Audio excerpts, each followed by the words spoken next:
Hey everybody. Thank you, Ted. So my name is Hana Dansky. I'm the executive director and co-founder of an organization called Boulder Food Rescue. And I'm here to talk to you about a couple of things that we probably won't experience firsthand during this conference, which is food waste and hunger. And I hope by the end of this presentation that I can impress upon you that you as an individual can actively engage in both. Okay.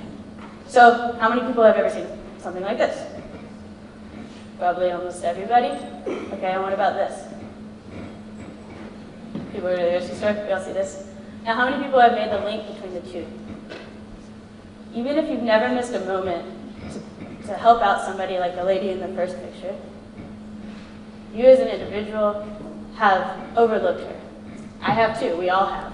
We do this every day by actively engaging in an unjust food system that systematically keeps food from the people that need it. 1 in every 6 people in this country are food insecure. So what does that mean? That means that they don't have adequate nutrition in their diet. It means that they might not know where their next meal is coming from.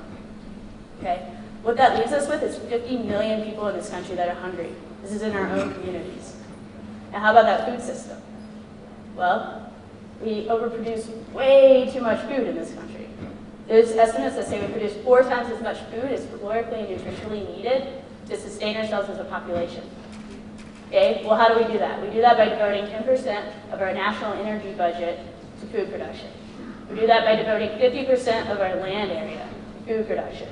And for all of you that live in areas that are affected by drought, like here, so that'll wake you up, we devote 80% of our freshwater resources to food production. This is an immense amount of resources that we put into producing food. So, at the same time, more than 40% of this food ends up in the landfill. Okay?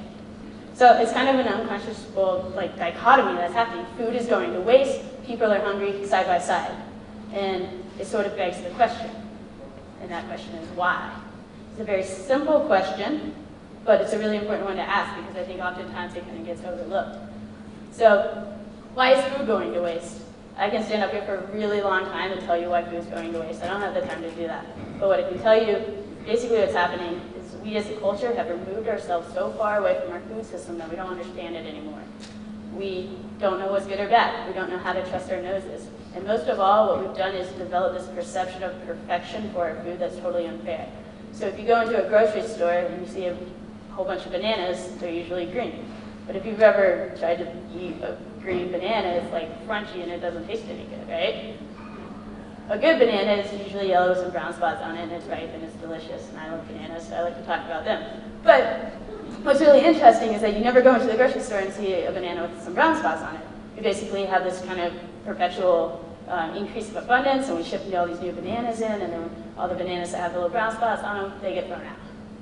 But when you throw out a banana, you're not just throwing out a banana, you're throwing out all the resources that it took to grow it. You're throwing out all the energy that the people that pick the bananas put into it, which is often unjust labor. You're throwing out all the resources that it takes to ship the banana from Ecuador to here. You're throwing out all the money that we use to buy the bananas. It's a lot of resources. So it's pretty interesting how 40% of our food is going to waste, and yet, these people are hungry. So why are people hungry? There's a plethora of reasons why people are hungry. I mean, we can think higher unemployment rates. I think that there's rising healthcare costs and people have to decide whether they want to eat or pay for their medicine. There's things like unsteady labor for a lot of immigrant and migrant workers. There's things like just no support resources anymore for a lot of people like our elderly. And for a lot of people, it's a really strong realization that homelessness is a really big issue.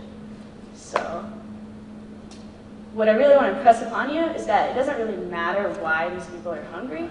I don't think that we are in the place to judge that.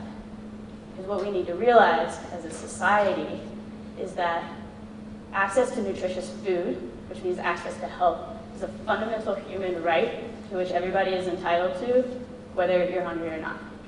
And that's where we are now. So I'm not here to depress you. What I'm here to do is tell you that there's something to do about it. So what are we doing about it? Well, about a year and a half ago, just 2 friends and I kind of got sick of sitting around talking about how the food system's really unjust, so we decided to act. So what did we do? We created an organization called Boulder Food Rescue. And what we do here in Boulder is basically rescue and redistribute perishable food waste and take it to people that are homeless, hungry, and low income. But what we realized is we did a little bit of research, we realized there were gaps in the food rescue model, and so we basically aimed to plug all those gaps. We developed a model called a direct just-in-time food rescue model, where we take it from the donor directly to the recipient. And what that allows us to do is be flexible with times, it allows us to be flexible with days, and most importantly, an apple with a bruise on it that might go bad in 3 days is going to be eaten today. And so because of that, we've been able to basically find our niche in Boulder and thrive. So we're only a year and a half old, we're a pretty young organization, but in this time we've rescued 330,000 pounds of food.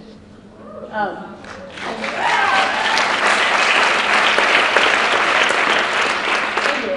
So, and then here's the real kicker, how do we do it? We do it all by bicycle. So, well, why do we do it by bike? Well, waste is bad in all of its forms, and that includes gasoline. And to be honest with you, food gets thrown away literally blocks away from where people need it. So we're bike powered, and so that's a really important thing for us to realize. But we do it by basically the work of 150 active volunteers who do 12 pickups a day, every day of the week, from 20 different donor sites to about 50 different recipient organizations just in Boulder alone. So these include like homeless shelters, day shelters, soup kitchens, food pantries, schools, low-income elderly homes, low-income housing units, and collectives and outreach centers, etc. Anybody that doesn't have access to nutritious foods like fruits and vegetables. So we've rescued 330,000 pounds of food. That's enough to fill 3 standard railroad boxcars. That's a tiny little bite out of the 450,000 boxcars it would fill with how much food is wasted annually. That's enough to have a train that stretches from LA to New York and back. So we're doing a really good job, but we still have a lot of work to be done, right? So something that we're doing about that is becoming a national organization. We're working with volunteers across the country to start up chapters in their city to do human-powered direct just-in-time food rescue, basically. So we're, instead of expanding our model, we're exporting our model, and we're trying to provide resources and ideas and materials for volunteers to do this in their own city. So we're working with people in Denver, Fort Collins, Eugene, Portland, Oakland, Boston, Lawrence, Kansas, Jackson Hole, kind of all over the place right now. And they're starting up these food rescues. So that's a pretty cool thing that's going on right now. So I guess what I really want to say is there's a really good reason why that's happening.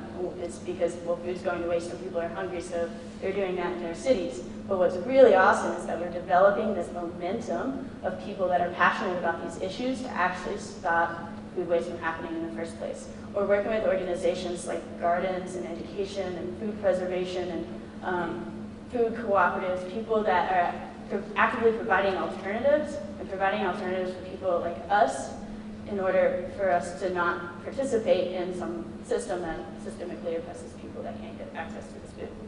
So that's pretty cool. What can you do? You can get involved. If you want to know what it's like to strap 200 pounds of food to your bike get across town, let me know. You can help us with fundraising, accounting, graphic design, website design. You need help with whatever skills you have and whatever experience and resources you have. You can help support us. You can become a member and support us financially. You just go onto our website, the donate tab. And we're also looking to set up business sponsorships. We have advertising on our trailers, and we're looking for sponsorships for all sorts of types of businesses. But really, what I'd like to say is that you don't have to be a superhero. If you want to bike food around town, I think that's great. You should try it. It's a lot of fun.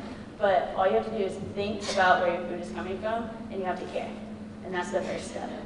And so, if you care, follow us, stay in touch. You can join our newsletter, Facebook, Twitter. I'll be in the back, so if you want to talk to me, then it would be awesome to talk to you. So thank you very much.